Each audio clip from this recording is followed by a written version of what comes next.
Ma'am, women's health awareness பற்றி உங்களோட long term vision என்ன? பொதுவாக பெண்கள் நலம்னு எடுத்துக்கிட்டாலே அவங்க புரிஞ்சுக்கிற வேண்டிய ஒரு 4 முக்கியமான விஷயங்கள் இருக்கு. முதல்ல வந்து நோய் எப்படி நம்ம உடம்புக்குள்ள வருது அப்படிங்கிறத நம்ம வந்து அண்டர்ஸ்டாண்ட் பண்ணிக்கணும். ஸோ இது வந்து ஒரு 4 முக்கியமான விஷயம்னு சொன்னேன் இல்லையா? அது என்ன அப்படின்னா, முதல்ல வந்து ஃபுட் ஹேபிட்ஸ், உணவு முறை. 2வது கழிவு நீக்கம், அதாவது டிடாக்ஸ் பண்றது. 3வது எந்த எக்ஸசைஸுமே, உடற்பயிற்சியே இல்லாம இருக்கிறது. 4வது வந்து மனச்சோர்வு, ஸ்ட்ரெஸ்.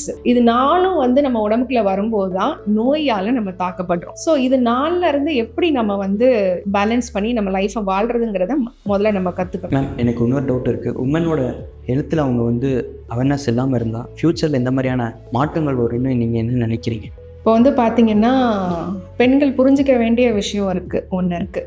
முதல்ல நம்மளை நாம் பார்த்துக்கணுங்கிற ஒரு எண்ண ஓட்டம் வந்து பெண்களுக்கு ரொம்ப முக்கியம், ரொம்ப அவசியம். இப்போவே வந்து ஸ்ட்ரெஸ்னால நிறைய பாதிப்புகளுக்கு உள்ளாகிறாங்க பெண்கள்.